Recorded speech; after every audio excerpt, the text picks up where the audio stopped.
በብልጽግና ሰራዊትና በፋኖ ኃይሎች መካከል ጎጃም ላይ እየተካሄደ ያለው ከባድ ውጊያ በፋኖ የበላይነት መቀጠሉን የአፋብን ከፍተኛ አመራሮች ለአስራት ባደረሱት መረጃ አረጋግጠዋል። ሌተናል ጀነራል አለምሸት ደግፌ የብልጽግና ሰራዊት ከየአቅጣጫው መወጠሩን ገልጸው ፋኖ ከሌሎች ኃይሎች ጋር እየሰራብን ነው የሚል ክስና ወቀሳ ቢያቀርቡም ብዙዎችን ግን ማነጋገሩ አልቀረም። ጀነራሉ ሀገሪቱ ከደርግ ዘመን በባሰ በጦርነት እየታመሰች ነው ቢሉም ለዚህ ተጠያቂው ማን ነው የሚለው የማይታለፍ ጥያቄ ግን ቀርቧል። ሙሉ መረጃውን የምትሰሙት ይሆናል። የአውሮፓ ህብረት ህወሓት የሀገሪቱን ሰላም እያናጋ ነው የሚል ክስ ማቅረቡ ተሰማ። ህብረቱ ባወጣው መግለጫ ህወሓት ለጦርነት እየተዘጋጀ ነው፣ ከብልጽግና ጋር የደረሰውን ስምምነትንም ጥሷል ሲል በይፋ ወንጅሏል። የህወሓት አስገዳጅ ወታደራዊ ምልመላንም ትችት አስተናግዷል። የዚህንም መረጃ ተሰሙታላችሁ። የቡርኪና ፋሶ ፕሬዝዳንት ኢብራሂም ትራኦሬ ሀገሪቱ ከፈረንሳይ ጋር ያላትን የዲፕሎማሲ ግንኙነት አቋርጣለች ሲሉ አስታውቀዋል። ፈረንሳይ በአዲስ መልክ ቅኝ ለመግዛት ትፈልጋለች ያሉት ፕሬዝዳንቱ በምዕራብ አፍሪካ ሀገራት ዘንድ ጉዳዩ ተቀባይነት የለውም ባይ ናቸው። ፈረንሳይ ድርጊቱን ተቃውማለች። ከሀያላን ሀገራት ተርታ የምትሰለፈው ፈረንሳይ ከ4 ዓመት በፊት ከቡርኪና ፋሶ ከተባረረች በኋላ ወርቅና ዩራኒየም እያጠራት እንደሚገኝም ተመልክተዋል። በአውሮፓ በከባድ ሙቀት ምክንያት 1300 ሰዎች በአንድ ሳምንት ውስጥ ህይወታቸው አልፈዋል። የዓለም ጤና ድርጅት ቀጣይ አደጋ ከፊት ይኖራል ብሏል። አሁን በቀጥታ ወደ ዝርዝሩ አልፈናል።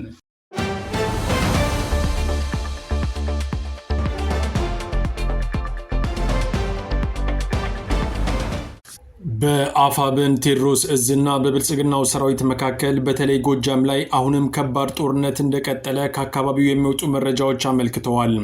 ብልጽግና ሱ-29 የጦር ጀትና ድሮን ሳይቀር ባሰለፈበት በዚህ ከባድ ጦርነት በርካታ ያገዛዙ ሰራዊት አባላት ህይወታቸው ሲያልፍ አመራሮች ሳይቀርም ህይወታቸው እያለፈ እንደሚገኝ ተነግሯል።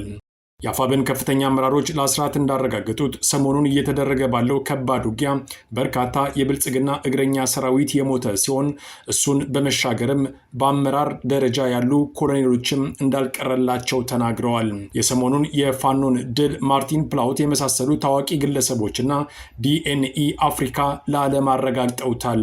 በተለይ የፋኖ ጠንካራ ይዞታ የሆነውን ዳጋዳሞትና አካባቢውን ለመቆጣጠር የአብይ አህመድ ሰራዊት ለበርካታ ወራት ከፍተኛ ዝግጅት አድርጎ የአሸናፊነት አክሊል ለመድፋት የቋመጠ ቢሆንም ባልጠበቀው መንገድ ከፋኖ በደረሰበት የመልሶ ማጥቃት እርምጃ ከፍተኛ ኪሳራን መከናነቡ በመነገር ላይ ነው።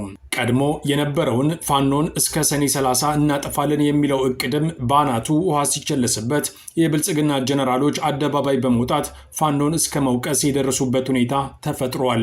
በአንድ በኩል ኢትዮጵያዊ ነን፣ ለኢትዮጵያ እናስባለን የሚሉትም አክራሪ የአማራ ናሽናሊስቶች ፋኖ በሚባል የሚጠሩት እነዚህም ከአገሪቷ ብሔራዊ ፍላጎት ውጪ ከሌሎች የውጭ ኃይሎች ጋር እየተጣመሩና በፍጹም በዓላማ ከማይገናኙት ከቲፒኤልኤፍ አክራሪ አመራር ጋር ጭምር እየተቀናጁ ኢቭን ኦሮሚያን ከኢትዮጵያ ለመነጠል ከሚታገለው የሸኔ ከሚባለው የሆነ ክንፍ ጋር ጭምር እየተቀናጁ የሚሰሩበት ሁኔታ ነው እየታየ ያለው።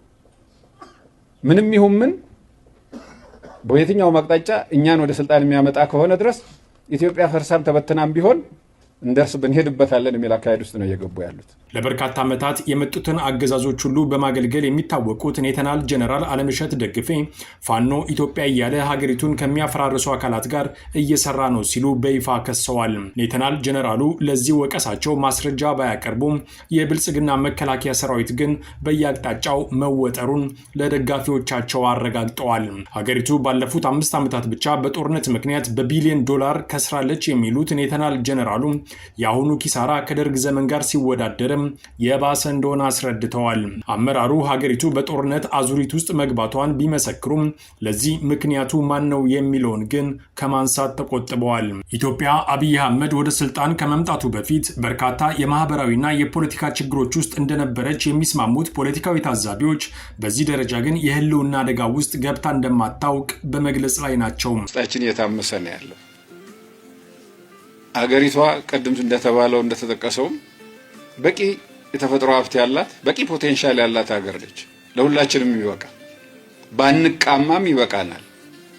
ግን የልሂቃኑ ስስት እኔ ብቻዬን ካላስኳት ከሚል አስተሳሰብ ግን ወጣቶች ህይወት እንዲከፍሉ አገር እንድትደማ ያለን ሪሶርስ ወደ ሰላም ሳይሆን ወደ ጦርነት ብቻ እንዲውል እየተደረገ የቆየንበት ሁኔታ ነው ያለው። ኢትዮጵያ አብይ አህመድ ወደ ስልጣን ከመምጣቱ በፊት በርካታ የማህበራዊና የፖለቲካ ችግሮች ውስጥ እንደነበረች የሚስማሙት ፖለቲካዊ ታዛቢዎች በዚህ ደረጃ ግን የህልውና አደጋ ውስጥ ገብታ እንደማታውቅ በመግለጽ ላይ ናቸው። አሁንም የብልጽግናው አገዛዝ የጀመረው የመጨረሻ የተባለው ኦፕሬሽን በቀጠለበት በዚህ ሰዓት መደበኛ ከተባለው ጦርነት በተጨማሪ የፋኖ የቆረጣ ውጊያና የደፈጣ ጥቃትም በየቦታው ተባብሶ ቀጥሏል ተብሏል። በመቄት ግንባር ቆራምበሳ አካባቢ ፋኖ በወሰደው የቆረጣ እርምጃ የብልጽግና ኃይል ላይ ከፍተኛ ኪሳራ ያስተናገደ ሲሆን በዚህም አካባቢ በርካታ የብልጽግና ወታደሮች ህይወት አልፈዋል። የፋኖ የቆረጣ ማጥቃትና የውጊያ ፍጥነት ከጀግንነት ጋር በታየበት በዚህ የቆርአበሳ አካባቢ ተጋድሎ 42 የብልጽግና ወታደሮች ሲሞቱ 37 ወታደሮችና 2 ከፍተኛ የጦር መኮንኖች ደግሞ በጽኑ መቁሰላቸው ታውቋል።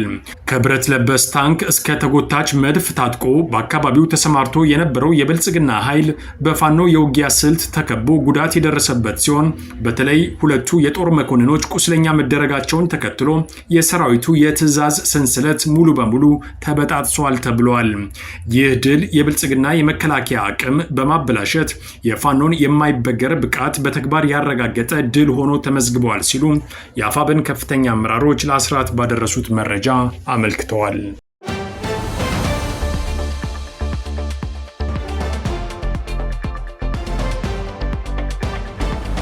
የአውሮፓ ህብረት በትግራይ ክልል የተፈጠረው ሰሞንኛ ውጥረት በእጅጉ እንዳሳሰበው ተገልጿል። ህብረቱ ወቅታዊ የክልሉን ሁኔታ በሚመለከት በማህበራዊ የትስስር ገጹ ባወጣው አጭር መግለጫ የህወሓትን እርምጃ ነቅፏል ሲል ቢቢሲ ዘግቧል። የአውሮፓ ህብረት በትግራይ ጦርነት ወቅት ኢትዮጵያ ላይ ማዕቀብ ጥሎ የነበረ ሲሆን ከ2 ወራት በፊት አቋርጦት የነበረውንም የኢትዮጵያ እርዳታን መመለሱን አስታውቋል። ህወሓት ትይዩ የክልሉ ምክር ቤት ማቋቋሙንና በክልሉ እያደረገ ያለውን አስገዳጅ ወታደራዊ ምልመላ ያነሳው ህብረቱ እርምጃው በ2015 ዓ.ም የተፈረመውን የፕሪቶሪያ ግጭት የማቆም ስምምነት አንቀጾችን የሚጥሱ ናቸው በማለት ህወሓትን ኮንነዋል። የአውሮፓ ህብረት የፕሪቶሪያው ስምምነት ሙሉ ለሙሉ እንዲፈጸም በሁለቱም ፈራሚ ወገኖች ማለትም በአገዛዙና በህወሓት መካከል በአስቸኳይ ንግግር እንዲጀመርም ጠይቋል። ህብረቱ ሰላምና መረጋጋትን ለማስፈን የአፍሪካ ህብረት ከፍተኛ ተወካይ ፕሬዚደንት ኦሉሴጉን ኦባሳንጆን ለማሸማገል የሚያደርጉትን ጥረት ሙሉ በሙሉ እንደግፋለን ብለዋል። በምርጫ ቦርድ ህጋዊ እውቅናው የተነሳው ህወሓት በብልጽግና የተሾመውን ጊዜያዊ አስተዳደር በማስወገድ ከጦርነቱ በፊት በነበረው ምርጫ ያሸነፈውን ምክር ቤት ከመለሰ ወራቶች ተቆጥረዋል። የህወሓት ማዕከላዊ ኮሚቴ ባለፈው ሚያዝያ ከ6 ዓመት በፊት የተመረጠው የትግራይ መንግስት ምክር ቤትን ወደ ስራ እንዲመለስ መወሰኑን ተከትሎ ይህ ምክር ቤት የቀድሞውን የክልሉ ርዕሰ መስተዳደር ደብረጽዮን ገብረ ሚካኤልን ዳግም ፕሬዚደንት አድርጎ መርጧል። መፈንቅለ መንግስት አድርጎ ስልጣን ተቆጣጥሯል የሚባለው ህወሓት የግዳጅ ወታደራዊ ምልመላ እያደረገ እንደሆነ ቢቢሲ ዘግቧል። በቅርቡ ለትግራይ ህዝብ ህልውናና ደህንነት ለማረጋገጥ በሚል ያወጣው አወዛጋቢ ህግ የግዳጅ ወታደራዊ አገልግሎትንም የሚፈቅድ ነው ተብሏል። የክልሉ ምክር ቤት አፈ ጉባኤ ምህረት በረሃ በዚህ ሳምንት በጻፉት ደብዳቤ የህጉ ተፈጻሚነት በአስቸኳይ እንደሚጀመር መመሪያ ማስተላለፋቸውም ተሰምተዋል። አስገዳጅ ወታደራዊ ምልመላው ከፖለቲከኞችና ከሰብአዊ መብት ተሟጋቾች ከፍተኛ ተቃውሞ የገጠመው ሲሆን ሂውማን ራይትስ ዎች ከሰሞኑ ባወጣው መግለጫ ህጉን ጨቋኝ ብሎታል። ባለፈው ግንቦት በህወሓት የተያዘውን የክልሉን መንግስት አስወግዳለው ያለና ራሱን የትግራይ የሰላምና የለውጥ ምክር ቤት የሚል ቡድን በአዲስ አበባ መመስረቱም ተነግሯል። አሜሪካ በዚህ ወር በኢትዮጵያ ያለውን ሰላም በማናጋት ውስጥ ተሳታፊ ናቸው ባለቻቸው አክራሪ የህወሓት አባላትና ቤተሰቦቻቸው ላይ የቪዛ ክልከላ እስከ መጣልም ደርሳለች። ህወሓት የአሜሪካንን የቪዛ ክልከላ ሚዛናዊ ያልሆነ ሲል አውግዞታል። የአሜሪካ እርምጃ የትግራይን እውነታ እንደማያንጸባርቅና የብልጽግና መንግስት ተጠያቂ ያላደረገ መሆኑን በመጥቀስም ኮንነዋል።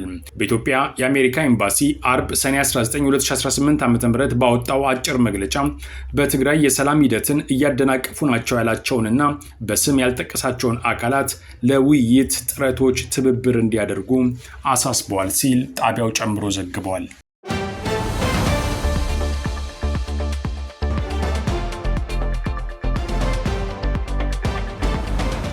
ፈረንሳይ በምዕራብ አፍሪካ የነበራት የበላይነት ኢብራሂም ትራኦሬ ወደ ስልጣን ከመጡ ወዲህ መቀዛቀዙ ይነገራል።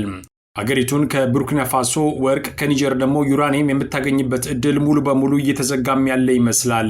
ይህንን ከምዕራብ አፍሪካ ሀገራት የተቃጣባትን ጥቃት ለመመከት ፈረንሳይ እስካሁን ድረስ በሚዲያዎቿ በኩል ዘመቻ ከመክፈት ባለፈ ሌላ ወታደራዊ እርምጃ ውስጥ ከመግባት ግን ተቆጥባለችም ይባላል።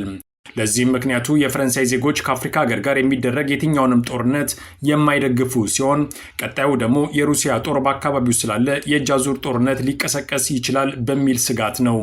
ይህም ቢሆን ግን 2022 ላይ 3000 ወታደሮቿን ከቡርኪና ፋሶ ለማስወጣት የተገደደችው ፈረንሳይ አሁን ደግሞ ሌላ የዲፕሎማሲ እርምጃ እንደተወሰደባት በመነገር ላይ ነው።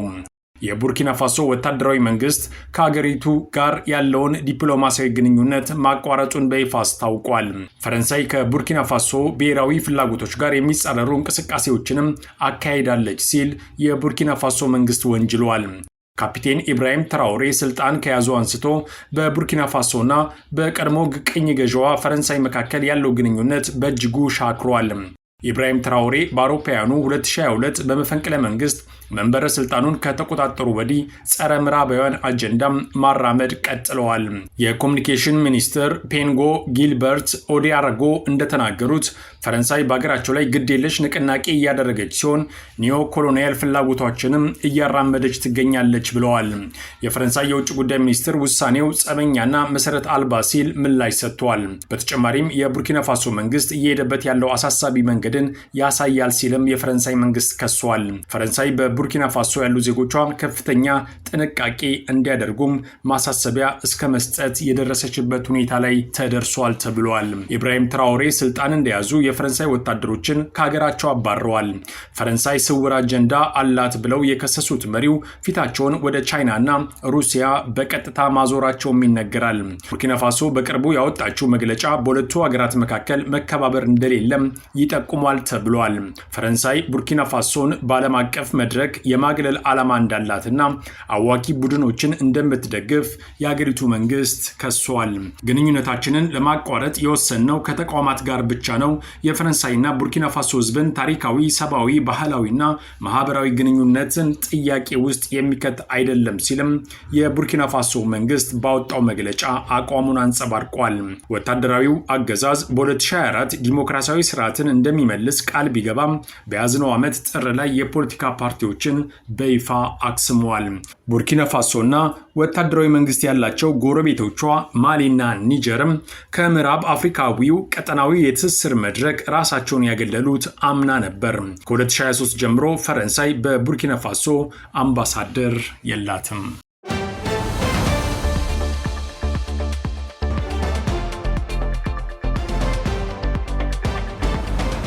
በመጨረሻም በአውሮፓ በተከሰተው ከፍተኛ ሙቀት ምክንያት በአንድ ሳምንት ውስጥ ብቻ 1300 በላይ ሰዎች መሞታቸውን የዓለም ጤና ድርጅት ይፋ አድርገዋል። ድርጅቱ እንዳለው ገዳይ ሲል በጠራው ከፍተኛ ሙቀት ምክንያት በርካታ የአውሮፓ ሀገራት የሟቾች ቁጥር እየጨመረ ነው።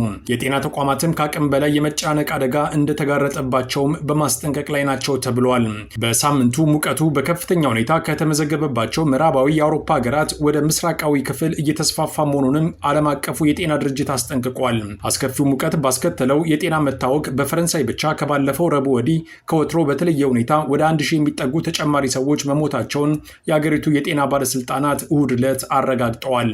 የዓለም ጤና ድርጅት ዋና ዳይሬክተር ዶክተር ቴድሮስ አዳኖም በኤክስ ገጻቸው ላይ ባሰፈሩት መልእክት እንዳሉት ከፍተኛ ሙቀትን ተከትሎ በአውሮፓ ከሰኔ 14 ቀን 2018 ዓ.ም ወዲህ ከ1300 በላይ ተጨማሪ ሞቶች ተመዝግበዋል። አስከፊው ሙቀት በርካቶችን ለህልፈት የዳረገበት ሁነት ድምፅ አልባ ገዳይ ያሉት ዳይሬክተሩም የአውሮፓውያን ቤቶች፣ የስራ ቦታዎችና ትምህርት ቤቶች እንዲህ አይነቱን ከፍተኛ ሙቀት ለመቋቋም ተስማሚ ሆነው አለመገንባታቸው ለችግሩ መባባስ ምክንያት መሆኑን ጠቁመዋል። የአየር ሁኔታ ትንበያ እንደሚያመለክተው ዛሬ እሁድ በአውሮፓ ውስጥ በትንሹ 191 ሚሊዮን ህዝብ ከ35 ዲግሪ ሴልሺየስ እና ከዚያ በላይ ለሆነ ሙቀት ሊጋለጥ እንደሚችል አስጠንቅቀዋል። ሙቀቱ በተለይ በጀርመን፣ በቼክ ሪፐብሊክ፣ በሃንጋሪና በፖላንድ በከፍተኛ ሁኔታ ማየሉን የጠቀሰው የፈረንሳይ ዜና አገልግሎት ከቱርክ ውጪ ባለው መላው የአውሮፓ ክፍል ወደ 381 ሚሊዮን የሚጠጋ ህዝብ ከ30 ዲግሪ ሴልሺየስ በላይ በሆነ ሙቀት ውስጥ ለመቆየት ይገደዳል ብለዋል። በአየር ንብረት ለውጥና በዓለም አቀፍ የሙቀት መጨመር ምክንያት ድሮ በአንድ ትውልድ አንዴ ይከሰት የነበረው አስከፊ ሙቀት አሁን በየዓመቱ የሚከሰት ሆኗል ያሉት ዋና ዳይሬክተሩ አውሮፓ በዓለም ላይ ካሉ አህጉራት ሁሉ ከአማካኙ ከእጥፍ በላይ ከፍተኛ ፍጥነት እየሞቀች ነው ብለዋል። የዓለም ጤና ድርጅት ከፍተኛ ሙቀት ያስከተለውን አደጋ ለመቋቋም ከአባል ሀገራትና ከአጋሮች ጋር በቅድመ ዝግጅት በቅድመ መከላከልና የጤና ስርዓቶችን በማጠናከር ላይ በትብብር እየሰራ መሆኑንም ዋና ዳይሬክተሩ ገልጸዋል። የአየር ንብረት ለውጥ የሚያመጣውን የጤና ጠንቅ ለመከላከል የአውሮፓ ሀገራት የሙቀት ወለድ ጤና መከላከያ እቅዶችን ገቢራዊ እንዲያደርጉም አስቸኳይ ጥሪ አቅርበዋል።